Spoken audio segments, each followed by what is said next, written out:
When choosing a palette for our gradients, one of the options is searching the web for references. Just like there are inspirational websites for flat color palettes, there are also inspirational websites for gradients as well. Most of them are made mainly for web design because what they usually provide is the CSS codes for the gradient. Nevertheless, they're useful for any kind of design because we can extract the hexadecimal color. We can find in them a large catalog of gradients. My Color Space is an excellent app if you're starting from a base color because using it, we're going to be able to generate harmonic palettes from that color. You just choose the color here, hit generate, and it automatically creates several palettes that work perfectly. Those which last name is gradient are the ones that would work when creating a gradient. Obviously, you don't have to take all the colors that the palette suggests. For example, in this case, I could decide to go from this color to this color, and as a result, go with just these three first colors. Another option for this application is in the gradient section.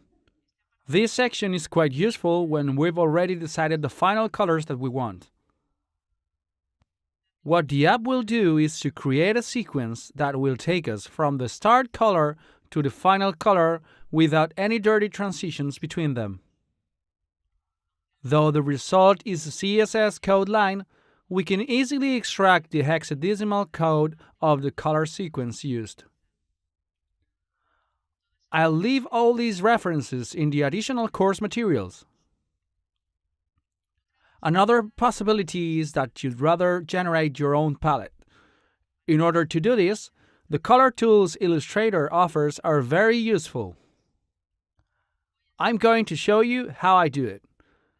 I have Illustrator opened here and I organized my workspace in a way that I have the swatches, color guide, gradient, and color panel. Organizing our workspace before working is very useful because that will save us quite enough time later. I recommend you to clean your swatches panel up, so this way we'll only have the colors we need on it. I'm going to keep the first 4 swatches and I'm going to erase the rest. While holding Shift, I select the first and last swatches I want to erase, and with this I'll select the ones in the middle. Let's start from a color to create a gradient. For example, from this color.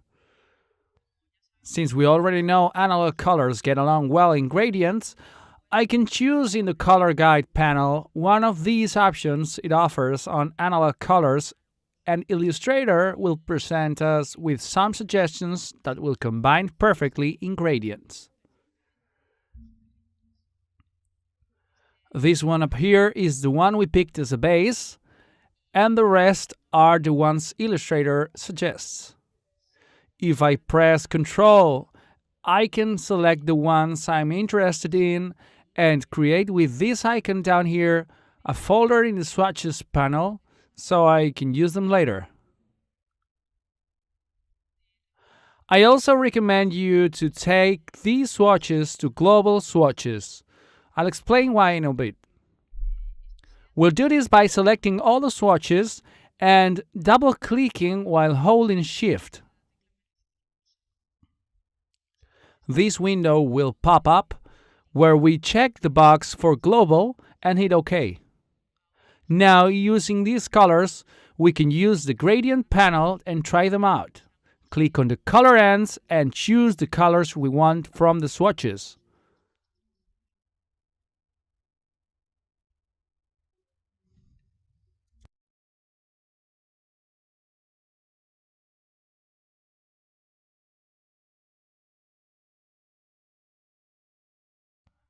If we like the gradient, we can even save it as an independent swatch, so we can apply it easily whenever we want.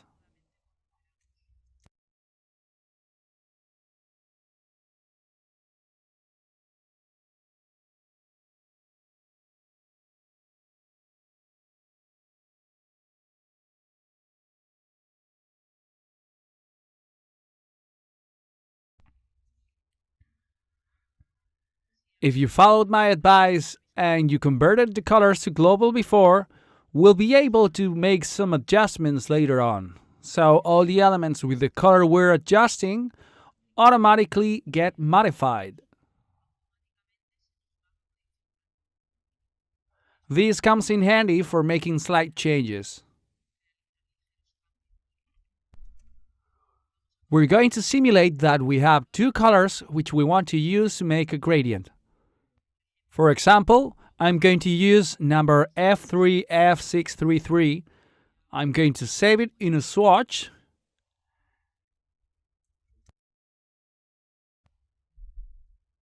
And number 68BDE9, which I'll also save.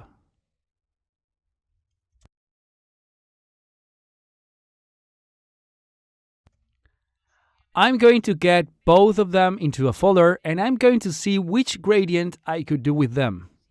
If I double click on the folder, the color editor will pop up, where I'll see the colors I chose represented on the chromatic circle.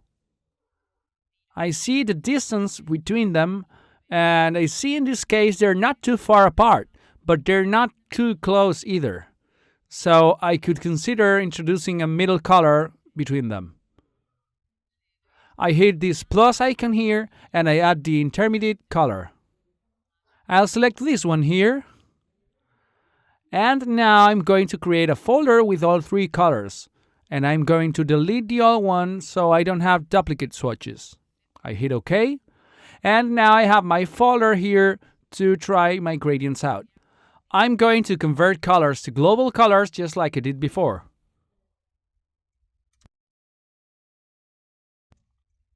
First, I'm going to try to make a gradient with just the two colors on the sides.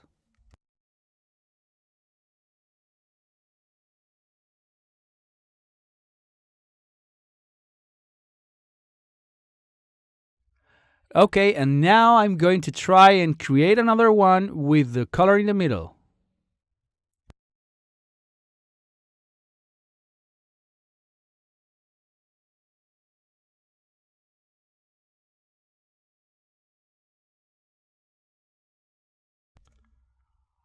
I like better the one with the three colors, so I'm going to save it as a swatch. Select the rectangle and click New Swatch. Nevertheless, since I don't want the color in the middle to be the center of attention, I'm going to try and turn down the saturation a bit and see how it looks. I'm going to choose HSB color mode because it's much better when making these kind of adjustments. Okay, so I think it looks much better now. This is the gradient I'm going to stick to. If when doing our design we rather work with Photoshop, we can export the color palette from the Swatches panel menu. Choose Save Swatch Library as ASE. Unfortunately, gradient samples won't be exported, but the flat color swatches will, and we'll be able to use those same swatches in order to create our own gradients in Photoshop. If once in Photoshop we want to import the palette we just saved, we have to go to the Swatches panel and click Load Swatches. A window will pop up in which we have to navigate to our palette's path. Make sure to select in the drop-down menu the extension ASE, which is the one we use to export our palette in Illustrator. Click Load, and now we have our swatches in the Swatches panel. Alright, so now that we know how to manage the color selection for our gradients, in the next lesson we'll talk about how to solve one of the biggest problems that comes up when using gradients.